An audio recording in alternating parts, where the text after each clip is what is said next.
for Caleb. How tough is this one in terms of how it went down? Well, if we're being honest, I think we're all I'm pretty gutted not to get that 3 points. Obviously, it's in our hands with 3-2. We did a heck of a job in that second half, battling back, getting 2 goals. And, in the end, we're disappointed, but we don't have time to be too disappointed. We got a big game on Sunday, and I told the guys there's some things we need to address, but mostly we need to put it behind us quickly and get to work on Seattle, because we can't have a hangover in this tight a window.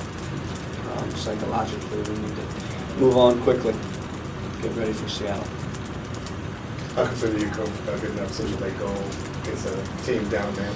It happens. It happens all over the league. You see it every week.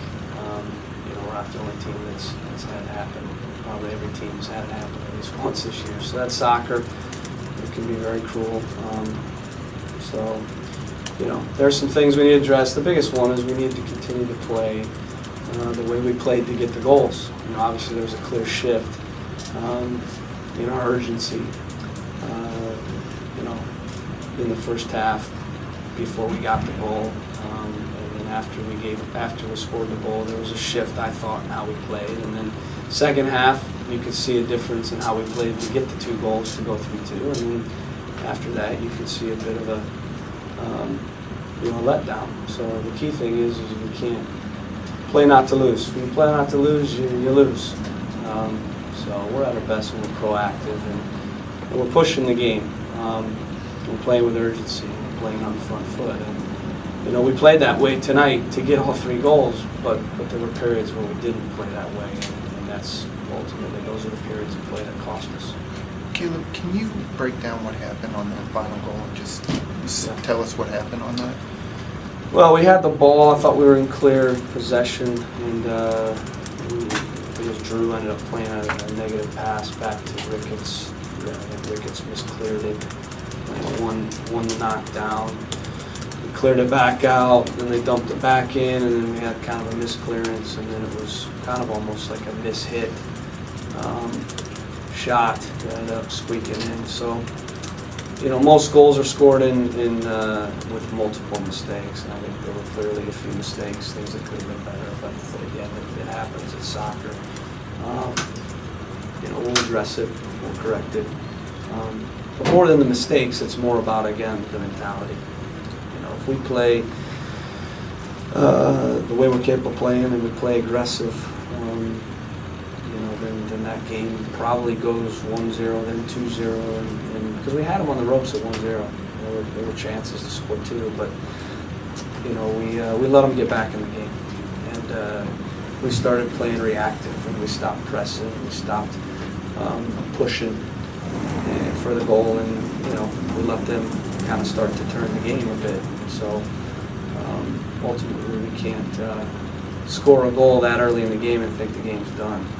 And in some ways, we almost played to protect. And when you do that, you let other teams start to get a bit of the flow and rhythm, and they did. And credit to them, they're a great team. I mean, they're the top team in the league right now. And so. Again, there's a silver lining to this, and that's that we're still in very good shape. I mean, they don't make up 3 points on us as much as it would have been nice for us to be at 41 with them. We're still 3 points off the top of the league with games in hand, 2 games in hand on Salt Lake. So, when the dust settles, there are some positives with where we're at. Obviously, there's not too many positives with the way this game ended, but there are a lot of positives with where things are at. So we can't let this,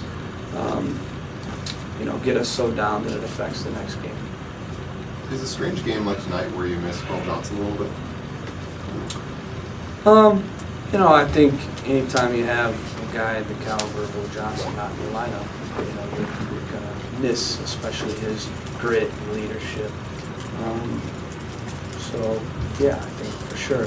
But we did enough to win the game. We just made some mistakes that you can't make if you want to win a game against a team like Salt Lake. I mean, we might have gotten away with it against another team, but against Salt Lake, you're not going to. So the nice thing again is that we didn't lose the game. We kind of hold court with them. Like I said, there is a positive perspective on where things sit, but it's going to take probably 24 hours for that to sink in. Do you get the point in the season, Coach, where getting just the one point is good enough? I mean, I think if you look at league trends, I mean, most teams average about, I think the league average in 2011 was 12 ties every year. So, I mean, there's a lot of ties that happen. I mean, you look at any league in the world, there are draws, and, we're in good position. So, if we're tying a different team, then maybe, yeah. But Salt Lake's ahead of us. So, it doesn't help our chances of being the top of the table, but it probably doesn't hurt as much as if we tie a team that's perhaps below us.